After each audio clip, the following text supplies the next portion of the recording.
Hi, welcome back to the channel. In today's episode, I want to talk about what's going on in Cuba, because what's happening right now is not just another economic crisis. It's a fuel crisis, an electricity crisis, a food crisis, a water crisis, a political crisis, and increasingly a humanitarian crisis. And when you put all of those things together, you start to get a picture of a country that is not just struggling, it's being pushed right to the edge, because Cuba is now facing some of the worst blackouts it has seen in decades. Parts of Havana have been out of power for almost a day at a time. Fuel stations are now closed. Diesel and gasoline has disappeared from public pumps. Water is now being delivered by tanker trucks in some areas. Food is scarce. Medicine is scarce. Public transport is failing. Tourism is failing. And not surprisingly, the people are starting to protest. And all of this is happening while the political pressure around Cuba is rising very quickly. The United States has tightened the noose. Cuba says Washington is effectively trying to strangle the island by cutting off fuel. The US says the real problem is Cuba's communist leadership. Russia has stepped in and said it will support Cuba, and just to make the situation even more tense, senior US and Cuban military officials have met near Guantanamo Bay. So this is no longer just an economic story. This is becoming a genuine geopolitical story, and right at the center of it are around 10 million ordinary Cubans who are trying to live through power cuts, fuel shortages, food shortages, and a political standoff that they didn't create. So let's go through exactly what's happening. If you find these updates useful, then please like this video and subscribe to the channel. Let me know your thoughts in the comments below, because this is one of those stories where there are very strong opinions on both sides, and I'm trying to be as neutral as possible when reporting this. Now, the immediate problem in Cuba is energy. Cuba does not produce enough fuel of its own to keep the country running.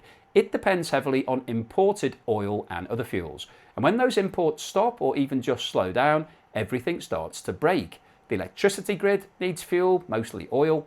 Water pumping stations need electricity. Food storage needs refrigeration. Hospitals need backup generators. Buses need diesel. Farmers need fuel. Trucks need fuel. And when fuel dries up, the whole system starts to seize. And that's what we're seeing right now. Cuba's electricity grid has suffered yet another major failure. Eastern parts of the country were hit by a partial collapse, and in Havana there have been prolonged blackouts of up to 22 hours per day. Now just imagine that if it was your situation. Not a short power cut, not the lights flickering for half an hour, or having a bit of fun getting the candles out because there wasn't electricity for a couple of hours at bedtime. This is an entire day without electricity. That means no fans in the heat, and Cuba's obviously got very hot climate, no proper refrigeration, no charging your phone, no easy ways to work, no reliable internet, no proper sleep, food spoiling, businesses unable to operate, and families trying to plan their lives around whether the power may or may not come on for a few hours. And this is where the crisis becomes more than just inconvenient. It's becoming dangerous, because when electricity fails, the water system fails as well. Cuba's water network depends on power to pump water into homes. With the fuel crisis now hitting the electricity system, nearly 3 million Cubans are reportedly experiencing water shortages every day. That means people are queuing for water. They're filling plastic containers, they're relying on tanker trucks, and some families are going without water for days. This is not just about comfort, it's about hygiene, cooking, washing, hospitals, schools, and basic survival. And then you add food into the mix. Cuba has had food shortages for years, but the current energy crisis is making everything significantly worse. If farms can't get fuel, production falls. If trucks can't get diesel, food can't be transported. If shops can't keep refrigerators running, food spoils. If households can't rely on power, even the food they do have becomes harder to store, particularly in a hot climate. So the crisis feeds itself. Less fuel means less electricity. Less electricity means less water. Less water means worse public health. Less fuel means less food movement. Less food means more anger amongst the people, and that anger is now spilling out onto the streets. There have been protests in Havana over the blackouts. People are tired, hot, hungry, and frustrated. And Cuba's government knows how dangerous this is, because power cuts have already triggered unrest in previous years. The problems for the Cuban government is that this time the crisis feels deeper because this is not just a temporary shortage. Cuba has been in economic trouble for years. Tourism collapsed during the pandemic and has never really fully recovered. Venezuela, once a vital ally and oil supplier, is no longer able to supply Cuba in the same way. The Cuban economy has suffered from inflation, shortages, a weak currency, low productivity, and years of underinvestment. And that's the balanced part of this story, because the US blockade and sanctions are a massive factor. They are clearly making this crisis much worse. They're making it harder for Cuba to import fuel, attract investment, access finance, and stabilize the economy. But Cuba also has serious internal problems. This is an economy that has been mismanaged for a long time. It's too centralized, it's too inefficient, it's not produced enough, it's not modernized fast enough, and it's relied too heavily on external lifelines, first from the Soviet Union, then from Venezuela, and now increasingly from countries like Russia and China. So when the external support disappears, the weakness inside the system is exposed. But whatever your view of Cuba's government, the humanitarian point is simple. Ordinary people should not be the ones paying the price, and right now they are. Now let's talk about fuel, because this is the key thing to the whole problem.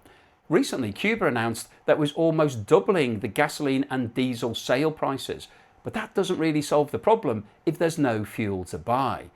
Recent reports by Reuters suggest that many public filling stations in Havana have remained shut because the supply simply isn't there. So it doesn't matter what the price is, they just don't have any fuel. And when official supplies disappear, black market prices explode. That creates a brutal two-tier system. If you have access to dollars, private supply chains, family abroad, or informal networks, you might be able to get by. If you don't, then you're stuck. And that's one of the most painful parts of this crisis. The poorest people always get hit first and hardest.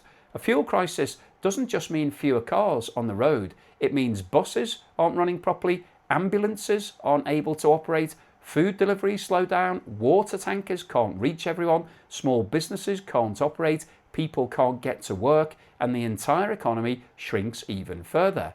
Then we come on to tourism. Tourism should be one of Cuba's biggest sources of foreign currency. It's got some beautiful beaches and it's got a great climate. But who's going to book a holiday to a country where hotels may struggle with power, fuel, water, transport, supplies, and flights? If airlines are worried about refueling, if hotels are worried about electricity, if tourists are worried about basic services, then bookings fall. And when tourism falls, Cuba loses even more foreign currency. And when it loses more foreign currency, it becomes harder to buy fuel and food. Again, the loop tightens. This is why I keep saying that this is not just one crisis, it's a chain reaction. Now, the political situation is also extremely tense. The USA's increased pressure on Cuba under President Trump. Washington says the Cuban leadership is responsible for the suffering of the Cuban people and has offered humanitarian aid reportedly up to $100 million. And Secretary of State Marco Rubio has talked about a new relationship with the Cuban people. But Cuba is suspicious, and to be fair, you can understand why. From Havana's point of view, the United States is helping create the crisis by threatening countries that supply fuel to Cuba, and then also setting up a blockade, and is now offering financial aid while demanding political change. Cuba is viewing that as coercion. The US sees it as pressure on a hostile authoritarian regime. I think that's the fundamental divide here. Washington says Cuba's leaders have failed their people. Cuba says Washington is trying to force regime change through economic strangulation. Both things can be partly true at the same time. Cuba's government has failed in many ways, but a policy that cuts off fuel to an island already suffering shortages inevitably hurts civilians. And that's why this situation is so dangerous. Because if the aim is to pressure the Cuban leadership, the immediate effect is that ordinary Cubans lose electricity, water, food, and transport. The United Nations has also criticised the fuel blockade, saying it undermines basic rights, including food, health, education, water, and sanitation. And that matters because this is not just a political argument about communism or democracy. It's a question of whether a country can function. Now, Russia has also entered the frame. Russia has said it will support Cuba as the US tightens the noose. Moscow has condemned Washington's actions and framed this as another example of American interference in another country's affairs. But here's the issue.